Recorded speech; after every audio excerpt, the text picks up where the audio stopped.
This is Laura Duncan from CSMS. Today we will be reviewing functions.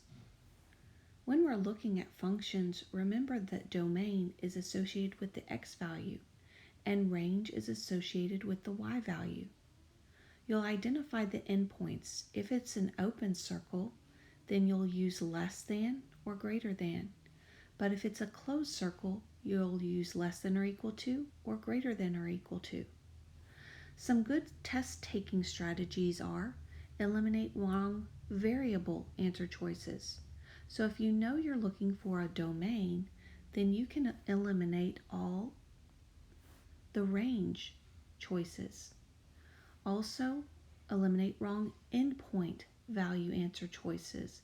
If you're looking at the x, then it should be the x value in the ordered pair.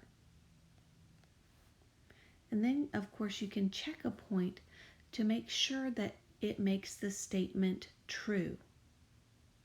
Let's look at number 1.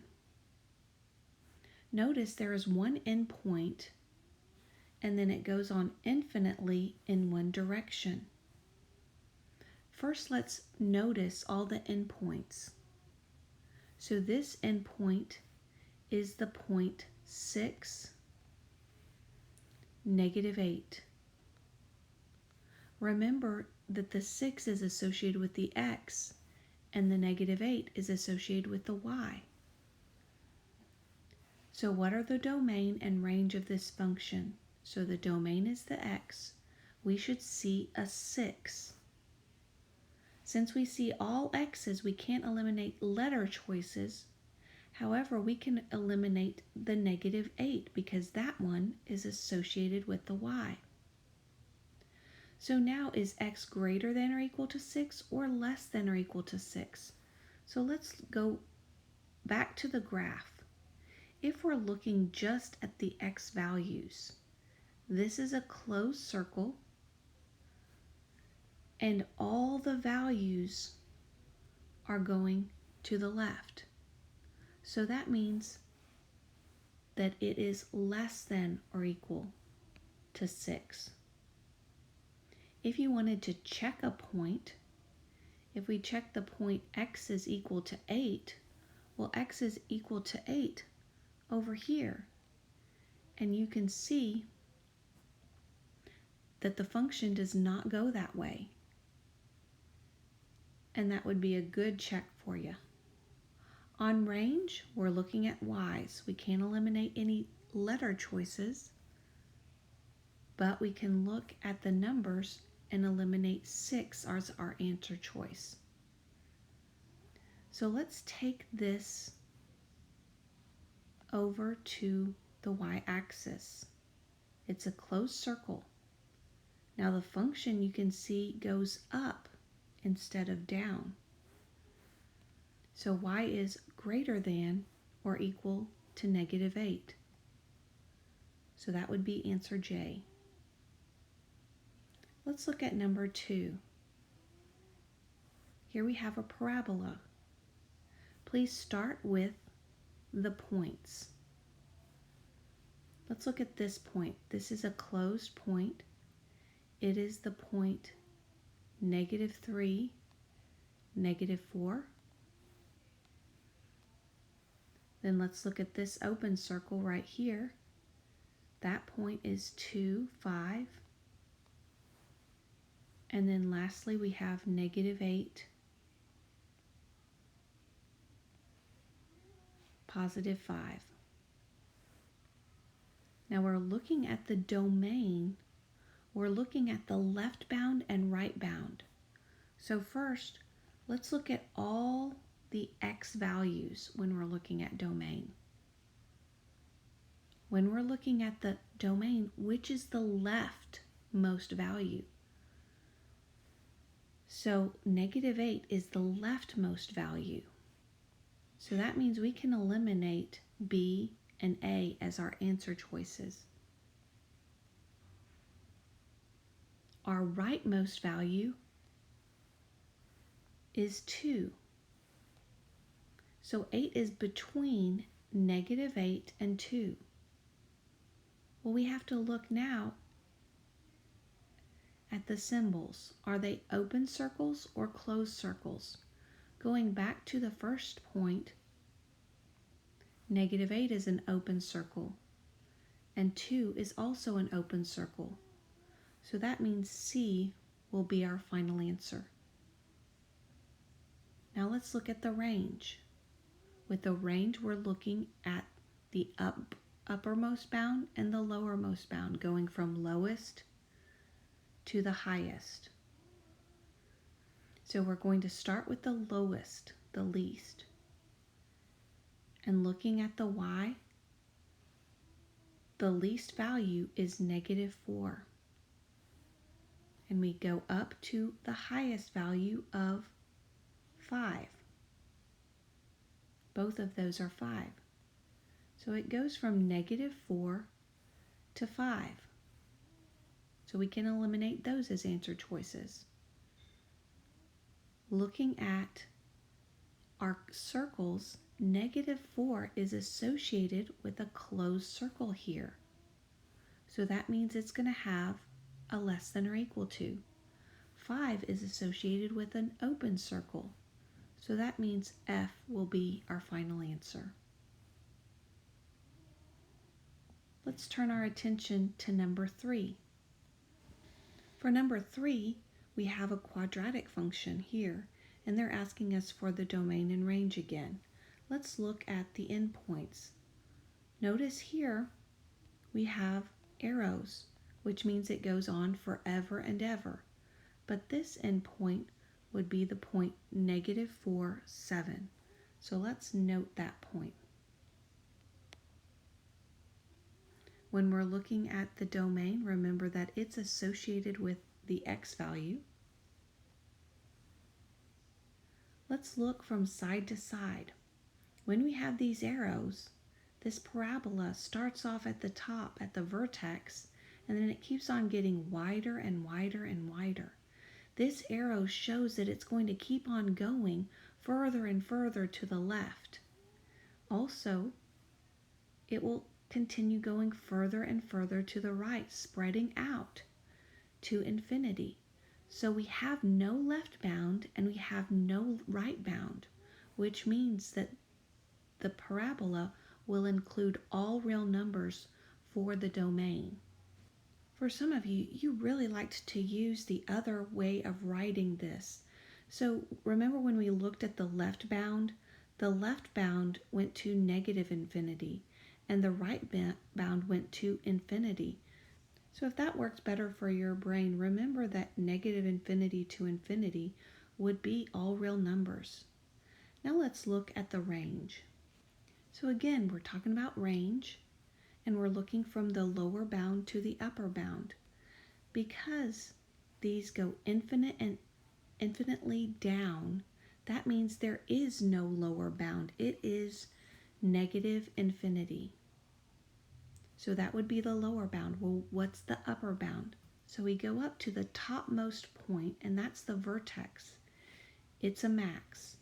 And that point was -4, 7.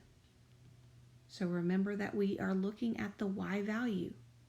So it goes to the point 7. Remember that it's a closed circle, so it would be written like that in our interval notation. However, looking at it this way, we know it's not all real numbers. We know that y has to be less than 7. But because it's a closed circle, it's going to be less than or equal to 7. Now let's look at number 4. Looking at the domain, let's write all the points from the left to the right. So on the leftmost point, we have the point -6, 2, and it's an open circle. Then we see the point -3, 8. That one's a closed circle. Then we have the point 4, -4, a closed circle. And finally, we have the point 8, 2. But looking at the domain, which is the leftmost point. So we're only looking at the x's for domain. The leftmost point is this one right here. The rightmost, going from left to right, the rightmost is the 8. So we're going from -6 to 8, and we're only looking at x's. Now the -6 is associated with an open circle. So that means it eliminates A, and the answer would be B, because it must be a less than, not a less than or equal to. For the range, we're looking at the y values, but the y's show the lower bound to the upper bound. So what's the lowest point you run into going from the bottom up? So the lowest point you run into is this point right here. Keep going, and the highest point you go to is right here. So let's look at those y values. The lowest is -4, and the highest is 8. So that means we can eliminate F and G. Notice whether it's open circles or closed circles. They are both closed circles, so therefore J would be our final solution.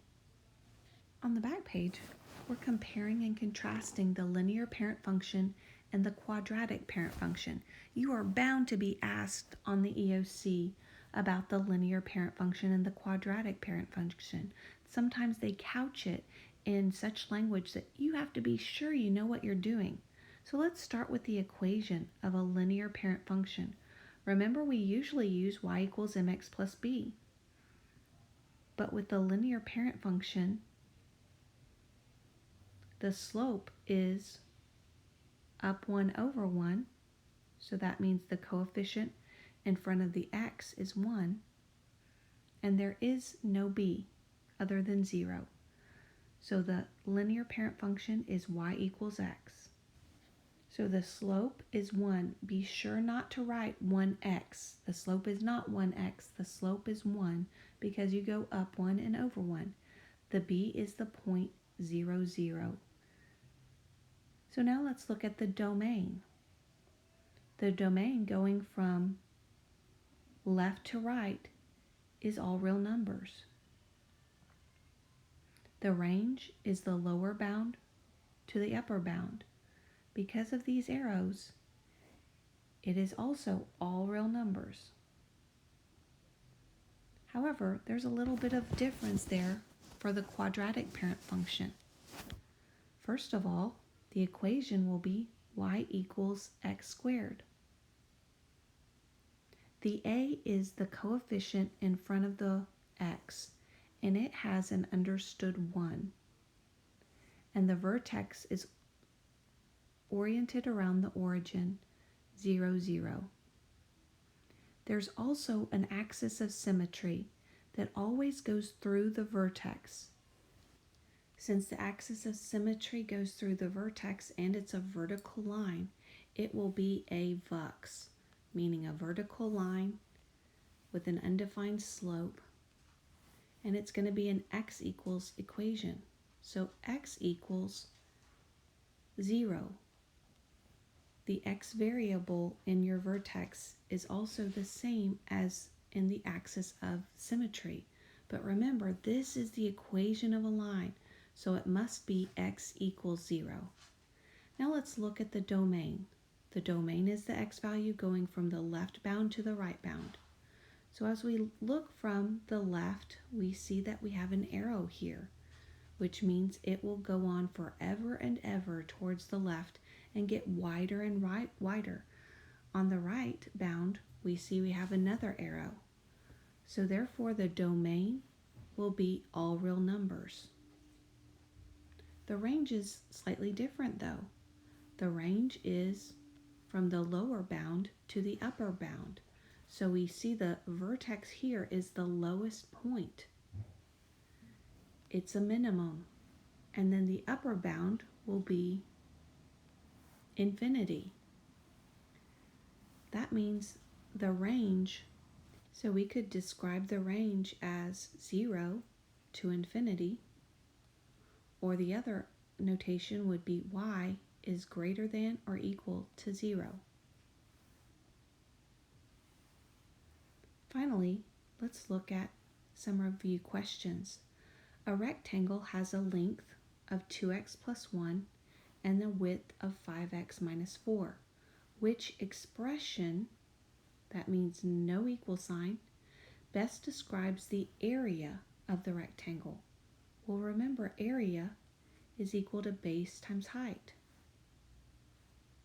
or length times width in this case. So the area would be 2x plus 1 times 5x minus 4.